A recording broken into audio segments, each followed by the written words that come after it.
एक SICI का एक क्वेश्चन ये आया है, जैसे क्वेश्चन है कि चक्रवृद्धि ब्याज और साधारण ब्याज के बीच का अंतर ज्ञात करें जब 15,625 की धनराशि को 3 साल के लिए 4 वर्ष की वार्षिक ब्याज की दर से निवेश किया जाता है।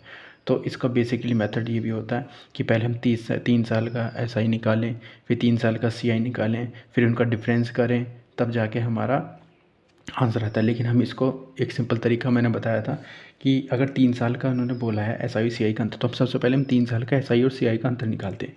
जैसे 3 साल का SI क्या होता है, SI तो हमारा सेम रहता है कि 4 या 12, तो तीनों साल में 12% का हमारा SI रहेगा। लेकिन 3 साल का CI, इसको निकालने का मैंने तरीका बताया था। अगर रेट सेम हो, मैंने फॉर्मूला बताया था कि 3A और A³ ये हमारा फॉर्मूला होता है।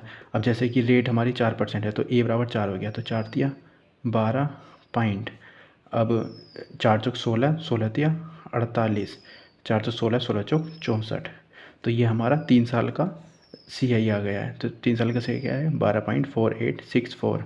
अब इनका डिफरेंस कितना होगा, अंतर दोनों का, इनसे से ये घटा दो तो 0.4864 हमारा 3 साल का CI और SI का अंतर आ गया। तो अब हमें क्या करना है, इसकी मल्टीप्लाई हमें धनराशि से कर देना है। तो धनराशि कितनी हमारी 15,625 इंटू में 0.4864, जब आप इसकी मल्टीप्लाई से करोगे तो इसका आंसर 76 आएगा। तो ये हमारा आसान तरीका है इसको करने का।